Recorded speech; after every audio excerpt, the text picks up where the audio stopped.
having a podcast is such a win-win for people that it is a currency in itself. And when you speak about having someone big on a podcast or having someone who you really want to speak to or someone who you've always wanted advice from or whatever, a podcast is actually the perfect way to do that because you have something to offer them that they can get value from that you can also leverage as well. The best way to grow a podcast and the best way to get eyes and to build an audience and to build a brand and do whatever you want to do in scaling this is the bigger your guests can be and the bigger episodes that you can do, the better it will perform. Like that's just a hack. Like that's just a clear hack that if you can leverage someone else's audience, their audience will come over to you. And provided they're interested in what you're talking about, that will leverage. So when you compare that to getting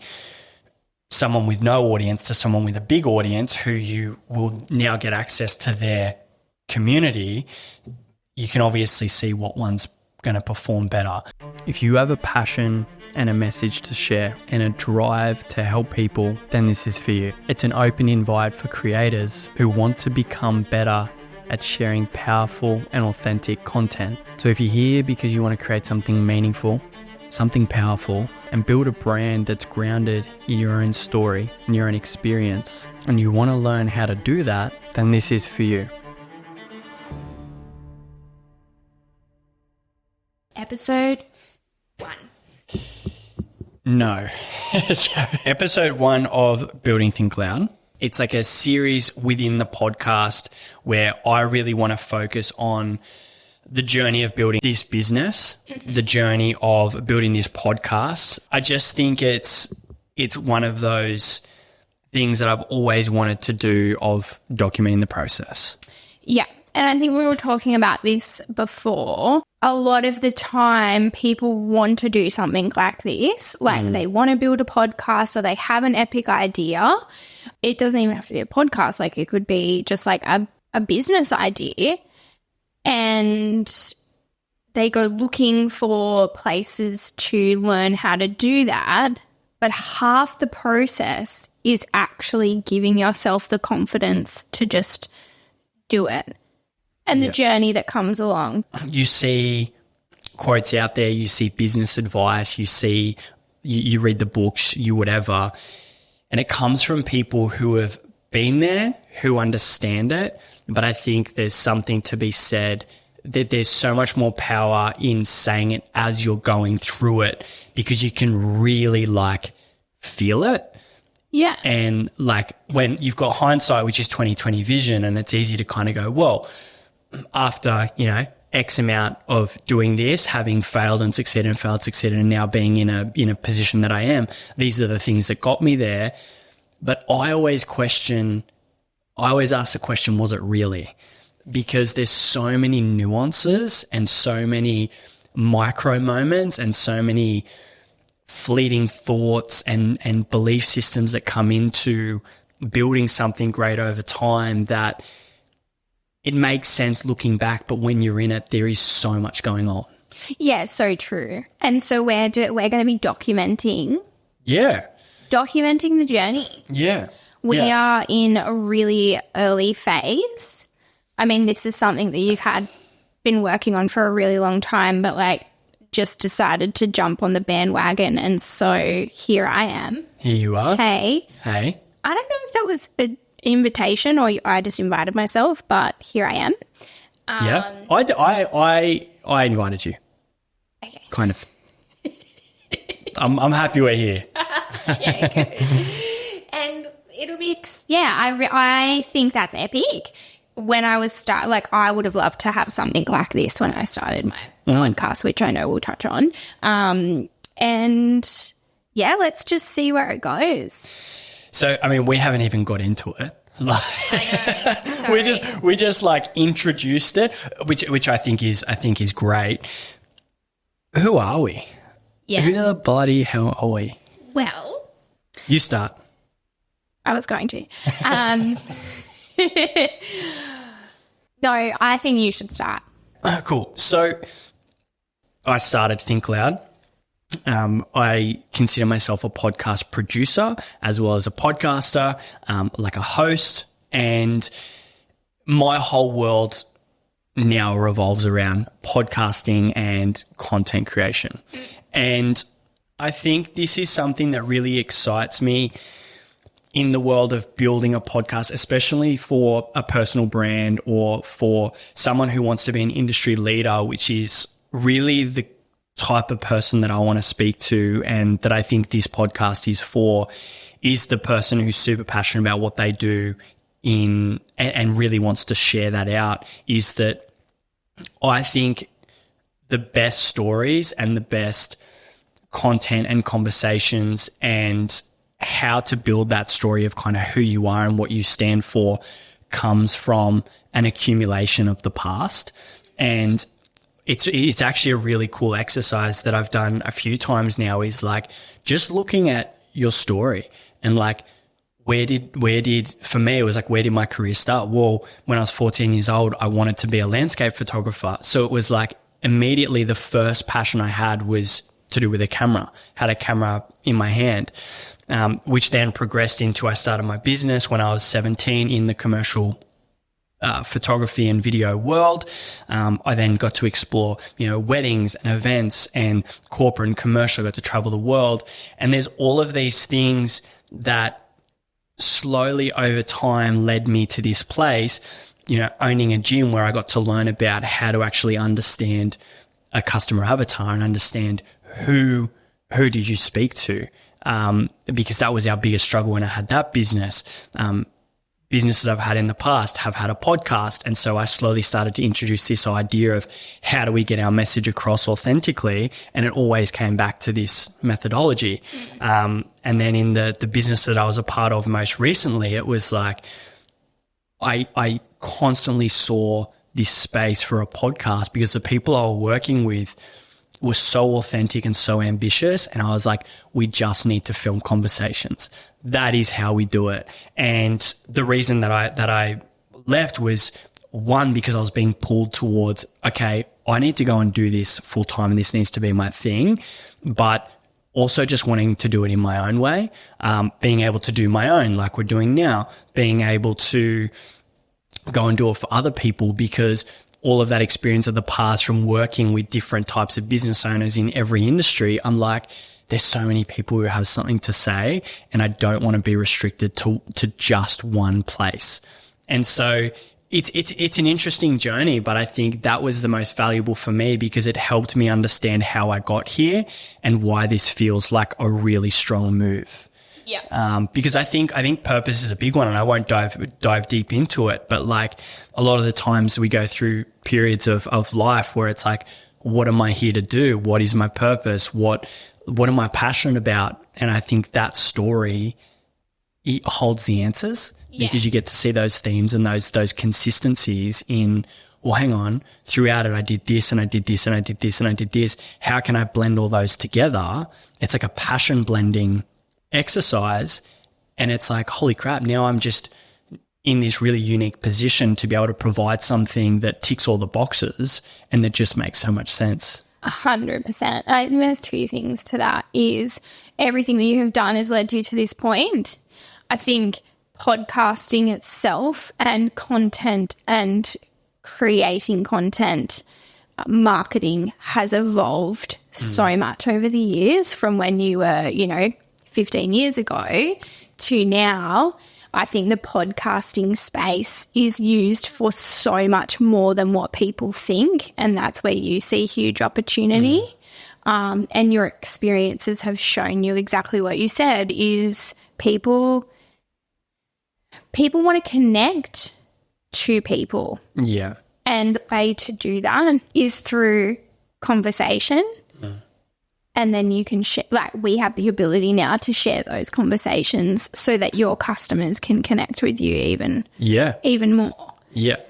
I think for you too is, I'm going to speak on behalf of you again, and that is you have such a strong passion for helping people. And I think that also comes into play. Your passion to help people share has been innately in you, not only in the jobs that you have done, but who you are as a person. And can say that because sort of grew up with you. And that in combination with taking the plunge to go and do your own business is like, I'm so inspired by that. Sort of why I jumped on the bandwagon a little bit. And I think what you said earlier too is you feel so strongly about this that it's like, let's just make it happen. Yeah. Now we're here having this conversation. Now we're here. So strap yourself in. Let's see where this goes. Literally. There's so much stuff to touch on there, but I'll hand the mic over to you to talk about who you are. Who am I right now? Default is I'm a mum. Such a default. No, I'm in my 30s. From a career perspective, I have worked in multiple corporate roles for the last 10 plus years. I have always looked for stability. When I finished school, it was what 9 to 5 job are you going to have? And then as I got older and I got married and I bought a home and we had a baby, that became something that was a priority because we needed that financial structure and stability. I would say that I've always had an incredibly strong work ethic, that I have always felt like my successes in my jobs, and I will say I have been successful in all my roles, is been based off like my personality. My approach to my job has always been to be like the best that I can be, and then that's just opened up multiple roles. So I never went to uni. I never was motivated to go to uni. I wouldn't say that I am a super academic person, but just a super strong work ethic, which I think has come from our family background as well. Yeah. And I, very similarly to you, just love helping people. So, yeah, and that's opened up opportunities to work in business support roles as well. And that has been both in like account management, but also marketing, in education. But then I guess about 12 or 18 months ago, I was going through this season of life where I think I was also seeing what you were doing. I saw you walk away from that stability role, which I have always just felt like I needed to have. And to be honest, I thought like, what are you doing a little bit? Because that's just always been, that's given me comfort, is working in a role that is a set salary and a weekly wage, and I've never really taken risks in that way. But one thing I did find is after I had my daughter that I was sort of feeling like there was something missing, in the sense of had a strong work ethic, needed to go back to work, you know, love being a mum, but I was going to work, coming home and being a mum. And I've said this on my own podcast, is I never really had like a hobby, but I always felt like I could be doing something else. And I was working in a role in media and saw all of these creative people, saw you, really loved the idea of sharing people's stories.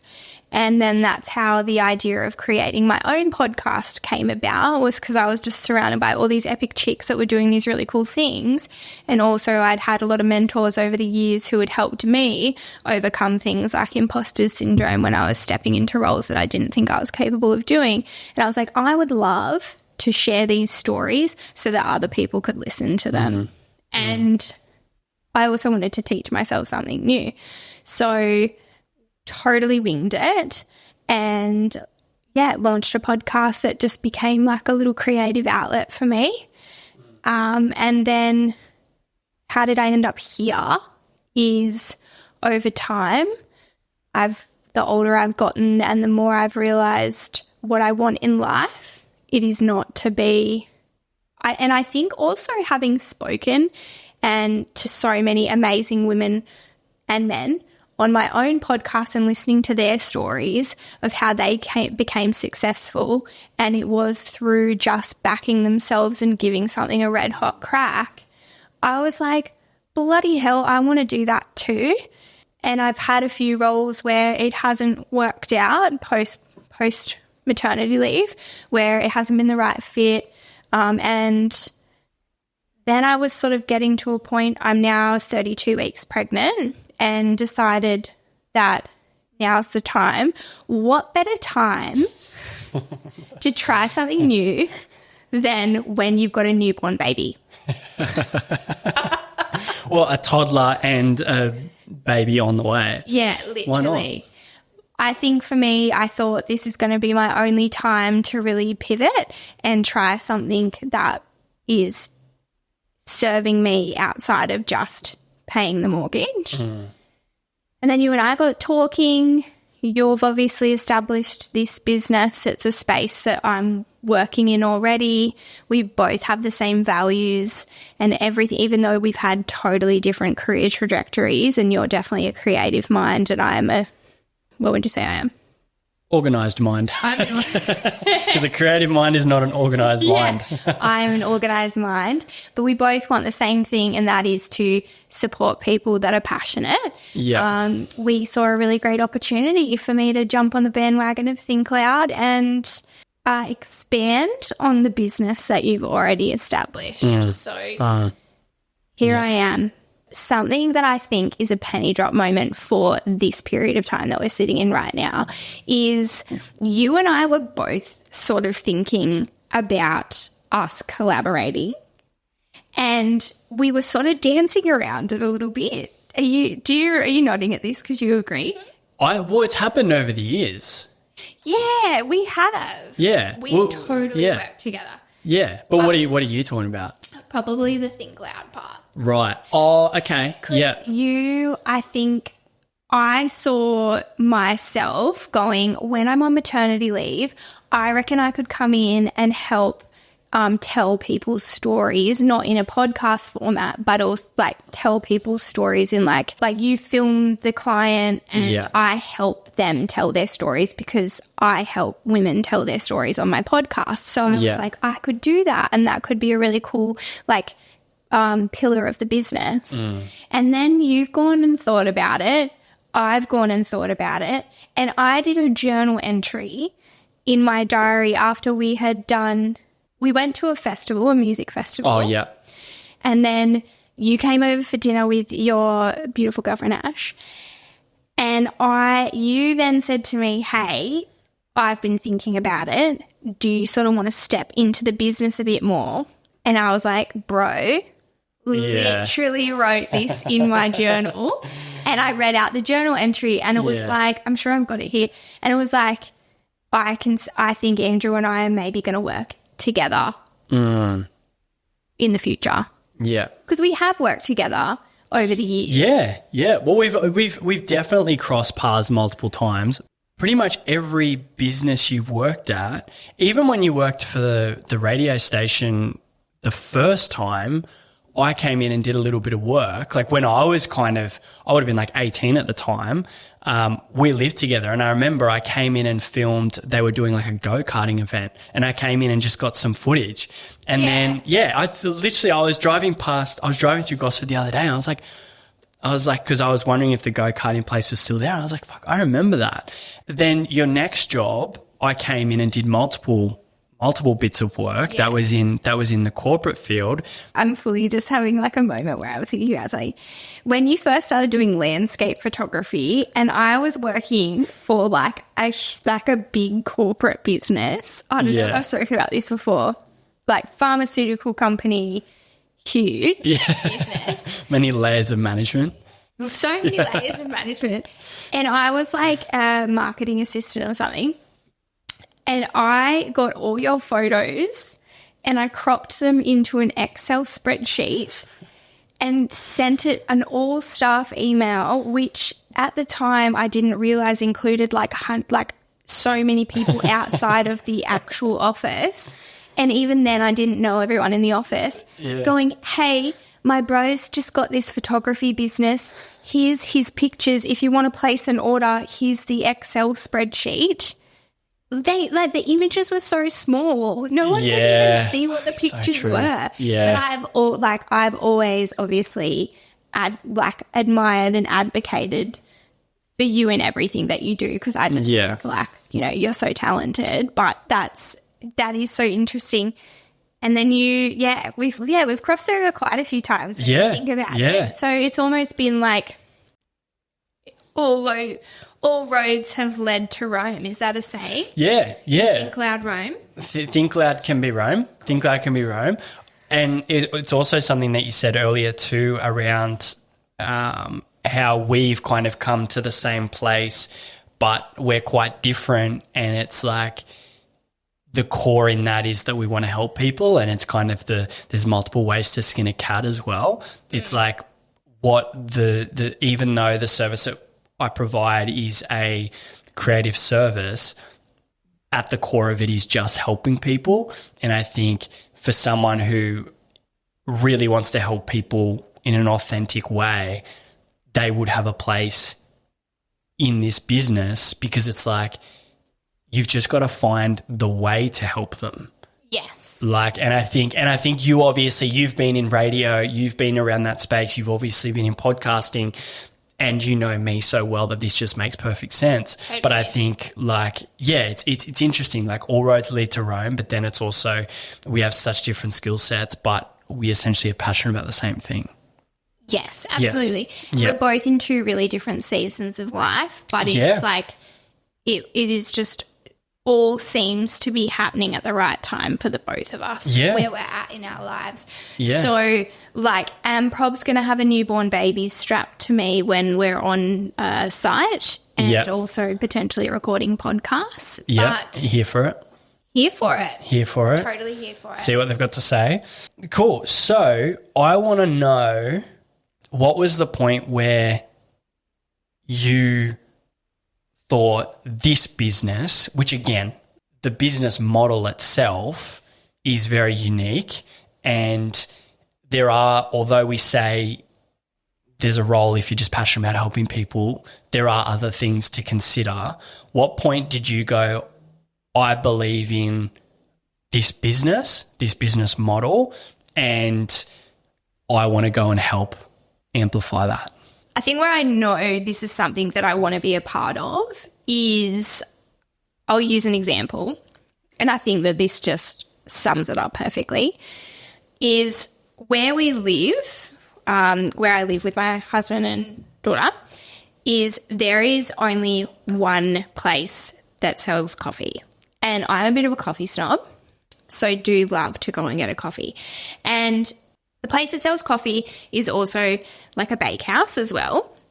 So you walk down to the shops, and the owner previously was just like, almost I felt like I would go in there and I was a burden to her. Like, she was reluctant to even sell me a coffee. And I think, you know, she'd obviously been in the business a really long time, maybe, but also she was a bakehouse, and then Baker's Delight is 2 doors down. And I'm sorry, like, apologies. I'm all about, like, supporting local, but the bread was not great. And so often I would buy bread from Baker's Delight, and she would get, like, a bit shardy about it. So I found myself actually getting in the car with my dog, with my daughter, and driving to a different location to go for a walk and get a coffee, because I just felt like she almost didn't want me there. And then recently, like, I had a day off and I walked my daughter to daycare, and I thought, I'm just going to go down and just get a coffee with my dog and go home, because I didn't have time to drive to where I normally would. Anyway, I walk in there, and this lovely lady serves me. I get the coffee. The coffee was amazing, but when I was sitting outside, she came out, she started having a conversation with me. She had this beautiful English accent. She was patting my dog, and she had just taken over the business. And she was so welcoming, and immediately I, walked home, walked in the door and said to Josh, huge news. There is a new cafe owner at the cafe down the road. And since then, I have gone back 3 or 4 times, same experience, all the staff are lovely. And I thought in that moment, that is like an exact example of it's not what you offer, it's actually who you are that is a huge part of what brings people back to your business. And you can say that in everything. You can say that in business, in service, in podcasting. I think a lot of people, when they think about a podcast, they go, everyone's got a podcast. There's so many out there now. But actually, people listen for the person, not necessarily. Like, they listen for the content, but they do listen for the person. And the brand is the person, and it's about how you can connect with your audience. And that might not necessarily just be a business audience, but it might be every day. Yeah. And so I want to be a part of that for other people. I want to help give people the ability to do that in their business and what they do. Yeah, absolutely. And that comes down to the key ingredient, I think, in a good business, a good podcast, a good brand is authenticity. But I get so excited about those experiences. Yeah. Like, I am a marketer's dream. If I have a good experience with a person or a product or a service, how that makes me feel is like I then go and tell a million people. Like, there's this saying that one happy person tells 5 and one unhappy person tells 10. I'm the opposite. If I'm happy about something or an experience, I will tell someone. I'll tell anyone who listened to me. Like, because I'm just like, that was so epic. Like, people need to hear about it. So, yeah, I just see such value in being able to do that. And as we were saying before, like 5 or 10 years ago, this wasn't an option for businesses. Now it is. And it's so you can customize it in any way that you want. A podcast doesn't need to mean a weekly episode and a commitment of a lifetime.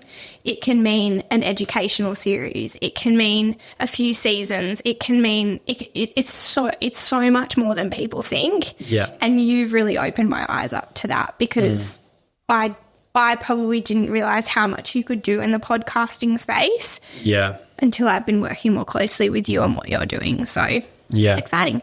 Okay, so my reason for ThinkCloud, why did I start this business? Well, I mentioned it before about how kind of the period that I went through in kind of breaking out from where I was working, which my path was probably a little bit backwards. I always worked for myself, and then I'm like, hey, maybe I should give the whole employment thing a try it's not that I was sitting there one day with a business going, I think I might become an employee. The people that I was working with in business at the time, an opportunity opened up. It made sense. I was like, I think I can learn something here. I'll give it a try. Will it work? Got no idea, but let's see. And ultimately that lasted about 4 or 5 months, and I learned so much. But throughout that time, pretty much we'd kind of dabbled in some podcasting before, inconsistently, but then my role was a marketing manager, and my biggest idea that I had that I was like, this must be done, is a podcast. I was like, the people who I was working with, it was ideal for, and it's something that we can touch on in another episode, but understanding who a podcast is for, like who really would benefit in putting a lot of their eggs into a podcast, because it is a big thing to do. I was like, these guys fit the mold. Like, they're passionate, they're charismatic, they're funny. I get along with them. I believe in what they're doing. Like, I can see the vision. They love to be on camera, like just talk and laugh and just have fun. And I was like, this has to be done. And anyway, for a few reasons, it sat in the back burner. There was a massive event that we were working on. The business was going through a rebrand. There was just a lot of things kind of up in the air, and the podcast just didn't have the space at that time. But in that time, I basically, when I was working I would go down to Free State Cafe in Terrigal every single morning at probably about 6 o'clock, knowing that I had about an hour to journal, to write, to do whatever I wanted to just listen to a podcast or whatever. And I started to ponder on this idea of, do I want to go back out on my own? I felt like one of the things I really struggle with in working for someone, which I learned, was being in the one place for a long period of time. And I think my work before that took me around the world. It took me into hundreds of different businesses. It was always versatile. There was always variety in what I was doing, and not having that, I realized, was always something that I really craved. And so I started to, think about alternatives. Do I want to go back out and work on my own? I don't really want to go back and shoot commercially for different businesses. I was like, there's something here that I am pulled towards, but it's not where I used to be. And so just this idea of podcasting just got stronger and stronger and stronger. And I started to build out basically this entire system of, what could I offer? What could I do? What could I charge? Is this something that I can actually build? Is this something that I can do long term? Because a big risk for this was, it's a long-term project. It is a long-term business, because some of our clients are doing consistent podcasting, meaning there's no end date. And so I had to sit down and consider, is this something that I can commit to? Because in the past, I've always liked to try different things, and I loved having the option to stop doing something if I wanted to. And so there was a lot of things that kind of started to line up, and there was a couple of barriers and blockages. And I just, every morning I would sit down there and just be writing away, like, what are the offers? Who is this for? And when I started to think about, well, actually, who would I like to work with when doing this? I was like, okay, I'm going to start my own podcast, but who do I actually want to work with? I was just like, it just got me so fired up. I was like, I can work with this person, I can do this and this and this and this. And it just all made sense. And then when I made the decision to leave, I was just like, okay, cool. I don't even have enough to get by for the next couple of months with my expenses, but I'll make it work. And I always have kind of made it work. And I think that's probably a key difference between you and I, which is a blessing and a curse, is that I don't really look at security and safety. I'm kind of like, I'll just make it work. You just have a feeling. I just have a feeling, and I know that I have a skill set that if I need money, I know that I can leverage that, maybe not through podcasting in the beginning, but in other ways. Yeah.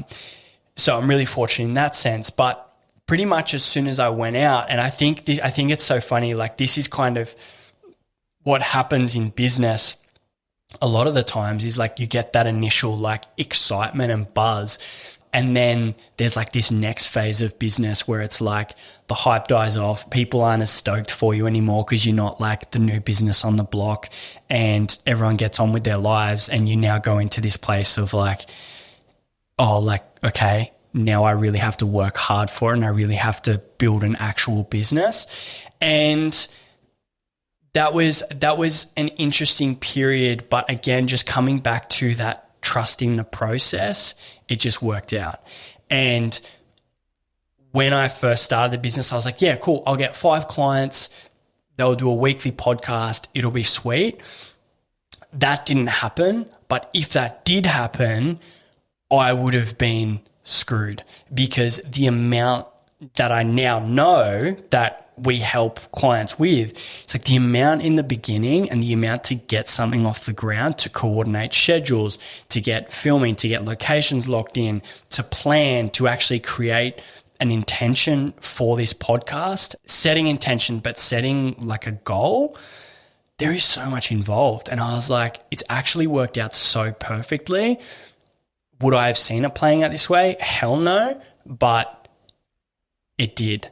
And it was like, and I wasn't rolling in it from the start. no way. Like, it's been an interesting journey, but like, I've got a roof over my head. I'm now in a position where like, I'm just so excited because I feel like the pieces have fallen into place, and here we are. Yeah. And I think this is where we're going to play to each other's strengths. You've always had like passion, and then you've put 100% in, and then you've gone like, this isn't serving me anymore. I need to move on to the next thing. Yeah. Which I actually, up until now, like, if I'm completely honest, like, struggled a little bit to understand, because I just always saw you with such talent. I'm like, you can do anything that you want to do. Yeah. But the more that time goes on for me and the season of life I'm in, the more I actually really respect that you've done that. And I don't think people do that often enough. I also think it's come off the back of speaking to people that I look to that are so successful, that have had similar experiences, and it's been them stepping away from something that might have been, you know, at face value looked really been a great idea, but it just hasn't like put fire in their belly. Yeah. I think the difference with Think Loud is the entire ethos of this business is built around passion connection, but we're not the only ones with the passion. It's actually about working with clients who are like, we're helping them with their business, which they are incredibly passionate about. So it's them having belief and priority in their businesses, and then us obviously having belief in what we can offer, I think is going to make it long lasting. Yeah. Because the energy is there, the drive is there, Yeah. and it's not one-sided. Yeah, that's a really good point, because in the past, with all the work that I'd done, I was kind of just the guy for hire. I'm a content creator for hire who deals with a marketing person or deals with a small business who have got ideas and they've got told that they need to do content, and I come and I do some photos and I do some videos, and that sounds great, that looks great, put it out there and see what it is.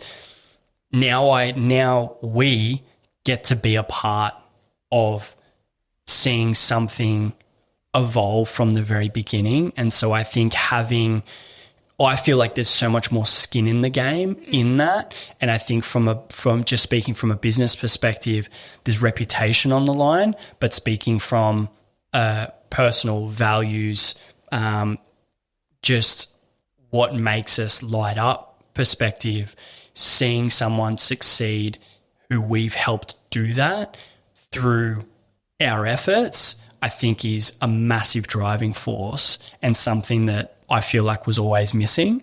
Yeah, 100%. And it's also, in my own experience, is probably why I stepped away from what I was doing, because I didn't want to have a transactional relationship with my clients. I wanted a partnership. Yeah. And the job that I was in, I didn't have the ability to do that the way that I needed to do that. And I think having mutual partnering with passionate people that want the same things, and that we get to help them do that and bring that to life. Sky's the limit. Yeah. You want to help people that have have the same values, that want that for themselves, and it's really exciting, and you can then see that being a long-term thing. So, yeah, I think we're both exactly where we need to be. Yeah. Both winging some parts of this. 100%. It is absolutely not perfection. You can have the best plan in the world. If you don't take the plunge and execute it, you just have to bloody do it. Yeah. And so, love that it's being documented along the way. Yeah. It's not going to be perfect. Things will change, evolve. We'll make mistakes. Well, I know I will, throughout this podcast, have made a couple of doozies, but that is okay. Yeah, yeah. And there's something to be said in that. I think that's something that even when you said that, it's kind of like that thing of, not being perfect and making mistakes and haven't got it all figured out. It's when I think to not only every business that I've been a part of, but seeing the businesses you've been a part of, small and huge, as well as just kind of like being an observer. It's like everyone's always got something to work on. And so I think it's that permission also to go, we haven't got it fully worked out. We're still learning. The space is evolving massively, but you don't have to have it worked out either. Like, to start and to build something and do something great, you don't have to know everything. You just need to be able to start. Yeah. And I think that's life in general. That encapsulates everything. It's like, there's never full certainty in anything that we do. You never know if it's going to work. That's what makes it exciting, because I think if you knew it was going to fully work, you probably wouldn't be driven to pursue it.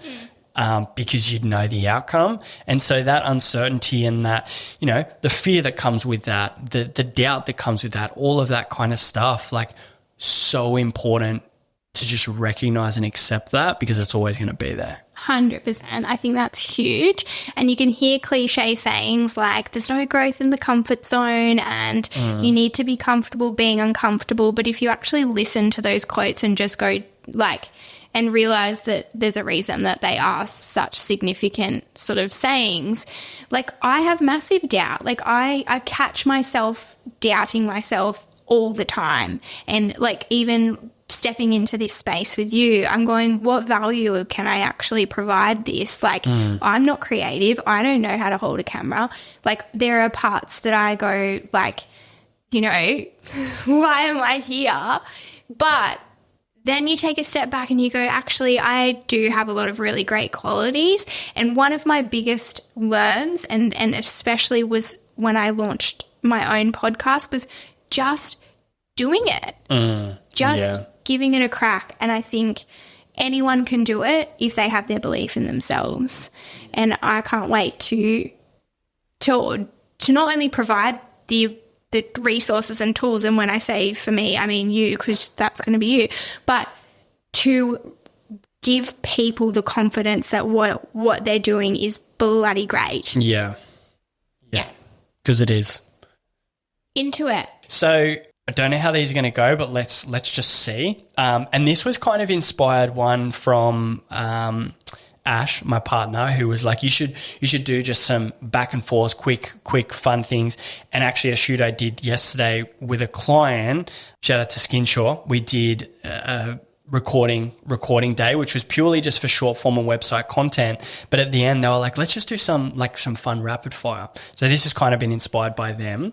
How would you define rapid fire? Because you say you have sayings that I'm into, like today, like that I like really like today you were talking about type, form and copy, and then I understood what you were saying, but then I said, oh, I'll help you with the type form. What I meant was I'll help you with the copy. And so, but I was trying to sound like that's just a way of saying you write the content and this is what a form would look like on a website. Yes. Okay. So rapid fire. Yeah. Okay. So look, type form, because you've brought it up and people probably be like, what's type form, what's copy? Type form is just a software. Like, it's just a website that you use to create forms that people fill in however you want to create them. It's really aesthetic. It's really customizable. It's better than just like a standard form. And I love using it. I've used it in the past. And so that's what type form is. Copy is writing. It's words. Copy is words. So copywriting is words that you use to describe your business on a newsletter, landing page, sales page, website, whatever.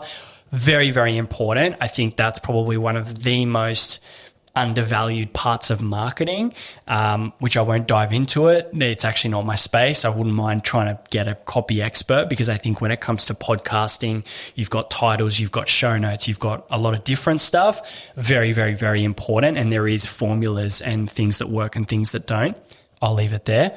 Rapid fire is basically a series of very quick, rapid questions that we fire off that it's just a bit of fun. Yeah, cool. It's just a bit of fun. I'm actually going to start because I think that this is really telling, and also it's not on that list. Okay. How would you describe your personality? Oh, I don't know, because I feel as though I'm slightly bipolar in a way, which I've never actually said before, but I can be incredibly introverted, and actually probably 80% of the time, like, I don't really want to be around people. However, I'm also someone who's so just happy to be around people, but also just happy in their own space. Yeah. So I think like I can be really introverted, but in my world, which I think is probably for everyone, when you're in your space that you enjoy, super extroverted. Like this space could talk for hours. Afterwards, I'll be super zonked. A word that you used, jovial, which I've never used before, but I kind of like resonate with that a little bit. Jovial can be an absolute smartass. I think my level of humor goes over a lot of people's heads, and I think that's definitely not on them. That's just my mind just kind of creates these jokes that have so many loose ends that people just can't put it together. Yeah. And so like a lot of times my humor can be not the best humor. Other than that, I don't know. I would say you're very caring. Okay, right. I would say that you are you're a really good listener. Yeah. So I don't know if that's a personality trait, but you like there's this saying that it's like people listen to respond, and some people listen to understand, and some people listen to respond. You listen to understand. You're an incredibly good listener. I think you are very like you love helping people, and you're definitely a creative mind. Yeah. I think also your partner has brought out that jovial, banterish side. 100%. In comparison, like, you were like that a lot as a kid. You were just like this little pocket rocket person. Yeah. I think sometimes you put a lot, God, I'm speaking on behalf of you again. Like, is this not like the definition of how this is going to be? Correct. You don't show a lot of your emotion in the sense if you've got a shit ton on your plate, you wouldn't know. You know, like you hold yourself really well. Yeah. You're very nonchalant. Like everything is, like you were saying that you're mostly an introvert. People wouldn't know that you were super introverted because you're not like unapproachable. Do you know what I mean? Yeah, yeah. Which is quite interesting. Yeah, and it's actually funny too, like a conversation I was having with a mate of mine the other day. I said to him, I'm actually really struggling with the idea of putting myself out there, which is something that used to come so naturally to me years ago. And when I'm talking to camera or when I'm doing content or whatever, I've got no qualms with it. Like, it's not like I get nervous on camera, but the idea of clicking post or doing something 100%, which is something we've spoken to, I love to take everything to 95% or 99%. That 1% is clicking post, putting it out there. I've, over the years, struggled more and more and more with that. And when I said that, he's like, I would have never said that about you. So I think it's quite interesting is like how other people see. That's one thing I've learned. How other people see me is not, for the most part, how I see myself, which, yeah, but I appreciate that. I think there's a lot of soft skills that I have that I, admire about myself, or that I know I've worked hard to create, and that have also come just naturally. But you're I appreciate also a deep think. Like you're a deep thinker, and you're very self-reflective. Like you're always looking to I wouldn't say work on yourself, but you've done a lot of self-reflective work. You've sought a lot of support in the coaching space, which I really admire because it's like you want to be the best version of yourself. Yeah, which is a total episode in itself because I've got a lot to say on that. But 100%. Okay, your turn. That was not rapid fire, by the way. I know. We're really bad at this. We're like, quick 20-minute episode. Yeah. How would you? And I won't put my 2 cents in, but how would you describe your personality? Sorry for putting my 2 cents in. No, it's okay. For time's sake. I would say I'm a super happy-go-lucky person most of the time. I love banter. I think that's a blessing and a curse because I often deflect my own feelings in the use of banter. True. But no, I genuinely, I would say I'm an optimist. I like positivity. love humor, love sarcasm. I just like making people feel really comfortable. So my personality is definitely, making people feel really comfortable in whatever way that might be. It's usually humor and like awkwardness. I have no problem in like being the awkward person if it makes other people feel comfortable. I agree with that 100%. One of your big taglines of your podcast is "You bloody got this." Yeah. So you're all for the people. You're all for the empowerment. You're all for you got it. I totally am. Like, and I can say that with such conviction because I genuinely and I think that's why my jobs have always revolved around helping people. I genuinely love knowing that I've contributed to someone's like positive part of their day. So like I'm the gal that like takes donuts into clients for the sake of it, or, gets coffee, or tries to like think ahead, make people's lives easier. But it's like, it's through genuinely feeling like, oh my God, that made someone feel better. Yeah. Like that, or that helped somebody. Yeah. So like, I think that if that would describe my personality, I am an acts of service person. So like I seek validation in providing acts of service for people. I think that's just, I wouldn't say that's my love language, but it's just how I show that I care. I do also like my alone time.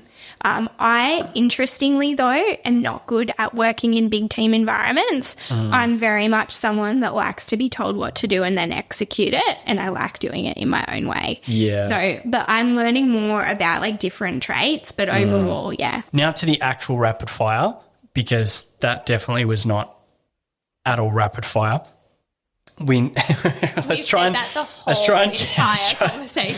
and keep this to 60 seconds or less, which it won't, but we'll try. Growing up fun facts. Okay, fun fact, I'll start. Yep. We grew up on a 100-acre farm in the Hunter Valley where our parents still live, so that was epic. We lived an hour from our high school, so that was a huge commute. It was like an hour and a half because of the bus ride. Yeah, I think we legitimately we lived the furthest away from any other person within the school. Like that's what we did. Could not be further away. For a standard public school. Yeah. But the best place ever. So beautiful. Wouldn't change it for the world. 100%. Growing up fun facts. Okay. Coming back to something we said before about over time, I've probably become a lot more reserved and not wanting to pull myself out there. When I was young, like head of every play in primary school, full-blown singer, I was in a band, dyed my hair bleach blonde. I was just about to say that. Got videos of me, which I'm going to try and dig up, of like just dancing to country music and looking like an absolute idiot. Two sisters used to get dressed up. Two sisters used to dress me up. Like So that was growing up. I'm the youngest.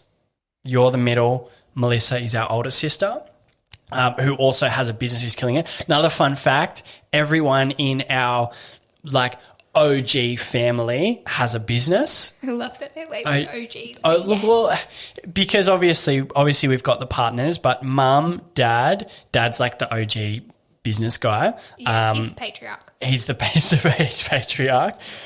Mum has a e-commerce business in the quilting world. Dad has an earth moving business. Melissa now has a digital product business in the education space. You have your podcast and we're on the way to actually launching an entirely new brand. Can I actually say I think this was a sliding door moment. So like because I was going on maternity leave, I was looking at things that I could do while I was on maternity leave to like continue a revenue stream. So I was like, I will start an apparel business. And so started working, I did all these courses, started listening to all these podcasts, and I thought that's something that I can do from home. And I sought some samples, came up with a name. I was like tying it in with the other gals, got the samples, which, by the way, to get samples from overseas are so expensive, and they were the most horrific samples. Like, they were so bad. I actually could not remember me sending you and Ash the photos. Yeah. Like, I could not believe that's like a business that I did my research, by the way. Like, it wasn't like I was just, I spent months planning this out. They arrived, I ordered them offshore, and it was through the Chinese New Year, so there was a bit of a delay. I remember them rocking up and Josh and I opening them and going, is this legit? I'll post photos at some point of how bad it was. But it made me realise, the effort and how long that was going to take, also the expenses involved to get that up and running. I think if it was a different scenario, 100%, I genuinely feel like that wasn't supposed to work out so that we could be sitting here right now. Yeah, look, couldn't have been a clearer sign, right? Oh, my God. So I'm just going to take that as a lesson learned. Yeah. It was horrific, though. Yeah. It was like, what would you say? Chode. I can't say it. It was the neckline was like a chody neckline. It looked like was it a turtleneck or was it an actual neckline? I don't know. It was so bad. 1 mil off being a turtleneck. Yeah. Anyway, let me send you that photo. Well, there you go. But obviously with your podcast, who knows where that's going to go. We've got some solid plans for that. So there you go. There's that. That was not 60 seconds, but here we are again. Favorite book of all time? Oh, that's really hard. I don't have it. I think there's different categories because there's different genres of books. Yep. Look, Atomic Habits by James Clear is a book that definitely pushed me into starting the podcast. I wouldn't say that, I remember sitting by the pool reading that and then having this moment of going, I want to do something outside of just the mundane. So that is a book that I really finished quite quickly and took a lot out of. Just finished Diary of a CEO with Steve Bartlett, and I think that was an epic book as well in the business space. But I just love an easy read, Sally Hepworth. She's great. Soulmate's a great one. Yeah. There's not 60 seconds. You go. Love how it's favorite book of all time. I've got 5. Yeah. 5 favorites of all time. I'm going to say the one that probably opened my eyes the most was Becoming Supernatural by Dr. Joe Dispenza. Absolute mind-boggling book that speaks about just the power of the mind. It's kind of like blending the art of manifestation with science to basically go, okay, if you can focus your attention somewhere, this is how the body and your entire world will adapt to that scientifically. Dives into the science of meditation, dives into the placebo effect. It was one I read probably 6 or 7 years ago, and it was probably the first real solid personal development book that I read that I really grasped onto, and that's a staple in my life. Second to that would definitely be The Alchemist by Paulo Coelho. Definitely not as intense, but I think that just came at a really great time in my life, which talks about the hero's journey. So let's end with this one. I do have this question in another episode, but what would your advice be for someone wanting to start a podcast? I think that's very thematic. Is that a word? It's very on theme. I also throw out big words and hope that the meaning that I think it is the meaning that it is. And sometimes it's not. Josh is that does not make sense. Starting a podcast. I think go into it not thinking about how can I frame this? Know why you want to start it and don't let any other outside factor stop you from doing it. If you know why you want to start the podcast, just do it.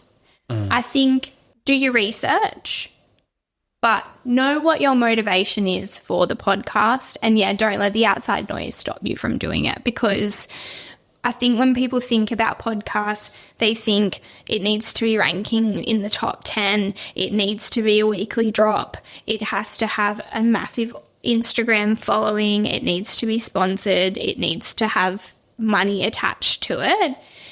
And that is so far from what any podcast can be. My motivation for starting my podcast was because I just wanted to help the 20-year-old Lauren that sat there wondering if she was capable of going any further in her career feel like she could from listening to other people that also sat in that chair at some point. Yeah. And when I started the podcast, I thought if 10 people listen to this and one person gets something out of it, then that's pretty bloody epic. Yeah. That would be my advice. Nice. I think my advice just shifted when I heard you speaking, and I don't know why, but it is think big. And when I say that, I think one thing that came up for me when I was thinking about starting this podcast, when I've thought about having podcasts in the past, or when I've had podcasts in the past, is thinking, will people want to listen, and will people want to come on and talk to me, and what value do I bring?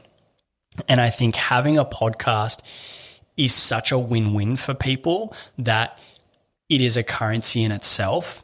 And when you speak about having someone big on a podcast, or having someone who you really want to speak to, or someone who you've always wanted advice from, or whatever, a podcast is actually the perfect way to do that, because you have something to offer them that they can get value from that you can also leverage as well.